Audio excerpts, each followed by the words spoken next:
Hi there. I know it's been a little while. It's been about 2 weeks since I posted a video. I apologize for that. It's been quite the busy last 2 weeks, but thanks for joining me again. The last 2 weeks have been pretty busy on the work front, so that has been keeping me pretty occupied. And in addition to that, the last round of AC chemo that I had hit me kind of hard, and so for like that first week, I just was not feeling well. Coupled with the fact that in our building, they don't turn the air conditioning on until the end of May, and we had a run of some pretty warm weather, so the temperature got up over 30 degrees. I think it hit like 31, 32 in here, and that was just becoming unbearable. So between like the exhaustion from heat, the exhaustion from chemo, and then work being really busy, I just didn't get around to filming anything. So again, I apologize that it's been a while. I try to keep to a bit of like a weekly schedule, but you know, sometimes life gets in the way. Anyway, so the topic I wanted to discuss for my next video, this video, was what happens now that I'm done the AC chemo. I go into my next round of drug, which is called Taxol, and the doctor had given me a choice to make. So we could either do 4 doses, so for 4 treatments spanned over 8 weeks, and they would be what's called a dense dose. So that's like the full dose. Now the thing with Taxol is it can potentially be a bit harder on your body in different ways than AC was. Like I hear AC is probably the worst out of the two, but the symptoms are different. The side effects, I should say, are different on Taxol. Taxol, there's a lot more like joint and muscle pain. There's a lot more chance of neuropathy where your feet and your hands go numb.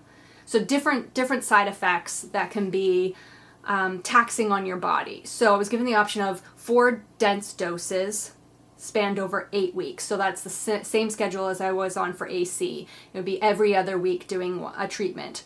Or we could span it out over 12 weeks doing weekly doses, but those would be a lower dosage. So theoretically, it would be easier on your body. Potentially my day-to-day life would be better than doing, the dense dose and having a week of feeling like crap and then a week of rebounding back up to then feel like crap again after the next treatment, but it's done sooner.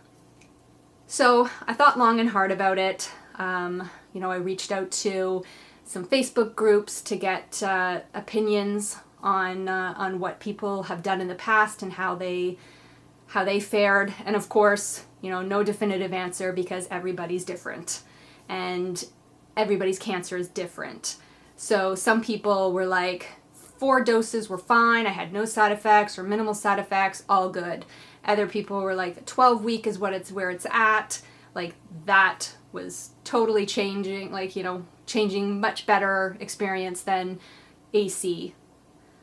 So that didn't help me.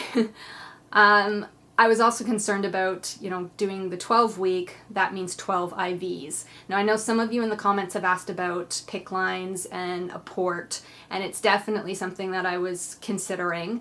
I spoke with my doctor about that, just because more often than not having IVs put in can be kind of difficult. It's usually a 2 to 3 attempt try. Though I will note that the last 2 times I have been using these hand warmers, a hot pocket kind of thing.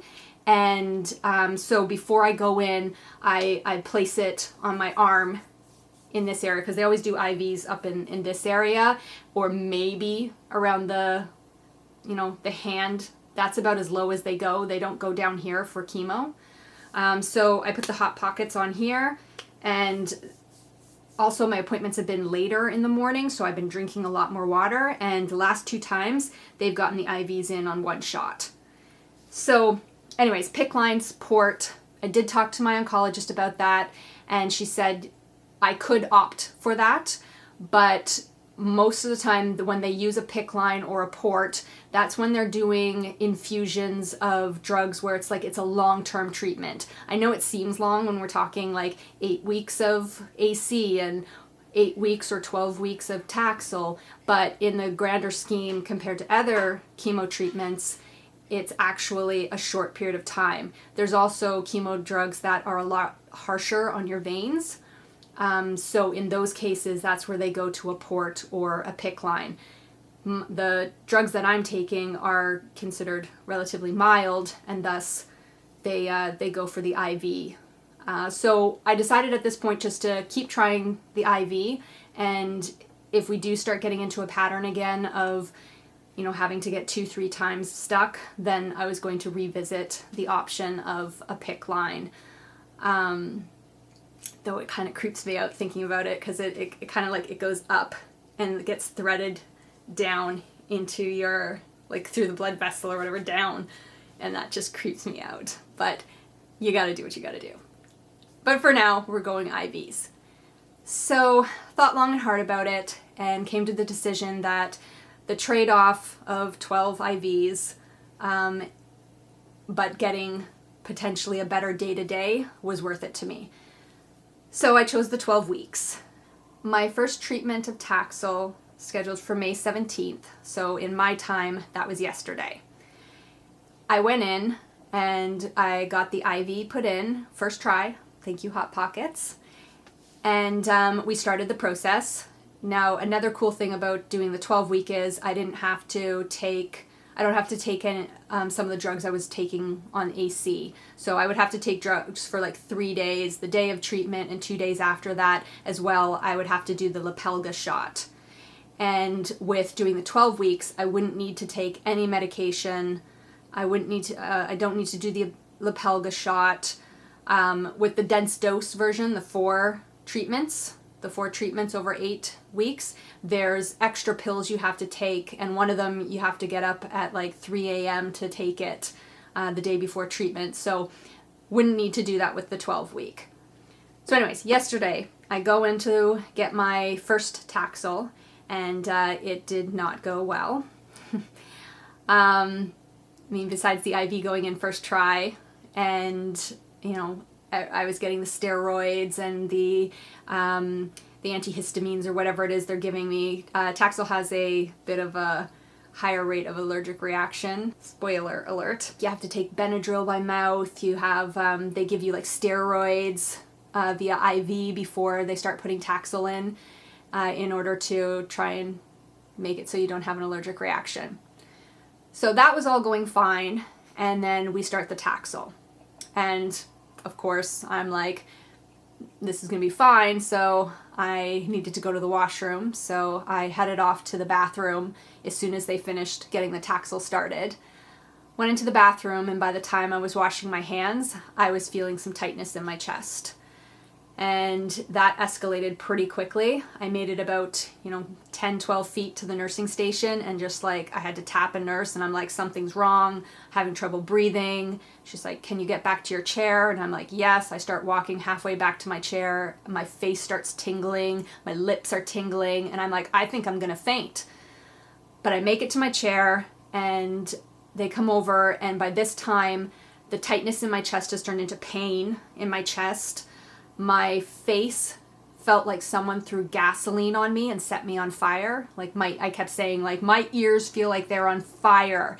And then my face got really, really tight. I'm not sure if it actually swelled up, but it felt like everything was just expanding and swelling and became very, very tight. At this point, I'm panicking. I realize I'm crying. And I was legit terrified. So they stop the Taxol right away, and they call up to the pharmacy, and the pharmacy sends down some medication to put onto the IV to counteract the allergic reaction. I'm assuming it's some kind of like high dose Benadryl type thing. And they put me on oxygen. I had heart monitor, blood pressure monitor, and they just were trying to flush me with saline and the drugs from the pharmacy. The IV drugs of I'm assuming the high-dose Benadryl. So the fire feeling, I think, was the first to stop. And then, the tightness went out, and they told me that my face was like lobster red. I wish I actually got a picture of that, but of course in the moment when I'm crying my eyes out and panicking, I'm not going to be like, selfie. So I'm told it was like lobster red. It took about 20 minutes or so for like all the major symptoms to subside. The fire feeling, the tightness. The last thing really to stop was the chest pain. And honestly, like I gave a nice burp and that went away, like the chest and stomach pain that I had. They kept me on oxygen for a while. And they kept checking my blood pressure and my heart rate after that. And they just kept like a saline going and pushed through that last drug there to try and counteract the effect. So that was pretty scary. It was very sudden.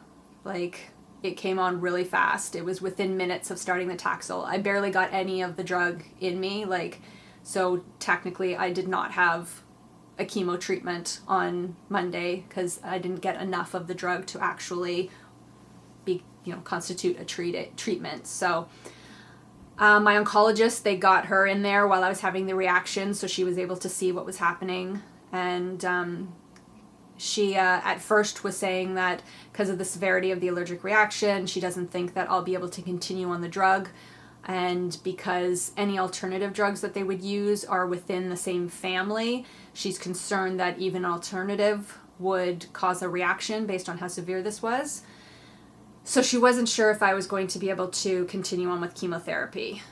About an hour later, she came back and proposed a plan to me where they're going to try and preload me with drugs to help prevent an allergic reaction. So then we can try it again and see what happens. So I'll be taking medication 2 days starting 2 days prior to my treatment, and then we're also going to switch over to the 4 dense doses. I know that sounds counterintuitive in that so you're going to give more of the drug that gives you this really crazy reaction, but she was worried that doing 12 treatments, the amount of exposure to the drug could lead to heightening reactions over time. So her idea was to get it done as fast as possible with the 4 treatments, preload me with these medications. This does include the one where I have to get up in the middle of the night to take a pill, but and then they're also going to max out all of the IV drugs that they give to help prevent allergic reactions, and we're going to give it a try. And if I react again in a severe way that we can't continue using it, then most likely I will end up discontinuing chemotherapy. Now, I did pose the question to the Facebook groups that I'm in, and other people who have had allergic reactions did give some suggestions of drugs that are within the Taxol family, but they had a lesser reaction to it. So I'm going to take that information to my oncologist next week and see what she thinks or see what she says, and then we'll also see how it goes after having taken all of these medications in advance. And I'm assuming they'll probably do a slow drip to try and lessen the load all at once on my body. So we'll see if that works. Obviously, I don't want to be having that kind of allergic reaction again because that was incredibly scary, but it also frightens me to not complete chemo. With triple negative breast cancer, any breast cancer, but triple negative breast cancer, it makes me very nervous to not complete my prescribed treatment and head straight into surgery. I feel like I'd be at a disadvantage that I may not get a full response to chemotherapy, even though now I'm having again where I can't really find the one mass that I can usually feel. At my last appointment with the oncologist, she did an exam as well and she couldn't find it. So, you know, that's been like that for a few days now where I haven't been able to find it. I keep checking because last time I thought it was going away, and then the next day I'm like, oh, there it is, and it feels like it does on the same, you know, how it was on the day one. So I know that that's still a possibility. But anyways, if I can't do chemo, then I will head to surgery. So I'll be having an MRI. I am to be scheduled in for an ultrasound anyways. I think in my last video I mentioned that the doctor prescribed or requisitioned an ultrasound, but I haven't had that appointment yet. So nothing to report on that yet. So yeah, that's kind of where I'm at right now. Just hoping to enjoy this week. We bought a portable air conditioner, so it's supposed to be super warm this week, and I was like, I am done. I'm done. We need to do something about this. I am spending most of my time feeling uncomfortable from the chemo and everything. I don't want to also be boiling hot and non-functional. So we bought a portable air conditioner to last on the times that the air conditioning isn't turned on in the building, and it's been amazing. They are turning the air conditioning on at the end of this week, so we'll save that portable one for when it turns to the fall and they turn off the air conditioning, but it still remains in the high 20s in my condo, so no regrets. That's my update right now. I'll check in again soon and let you know how my next treatment goes. I've also got some updates on some other information that I'll share in my next video. But I want to thank you for following along, and thank you everyone for your comments. I really appreciate everything that you're saying, and keep it coming. And if you want to keep following along, you can hit that subscribe button. You can turn on the bell so that you'll get notified when I have a new video up. And I will see you in the next video, and hopefully I'll have some good news that don't involve severe allergic reactions.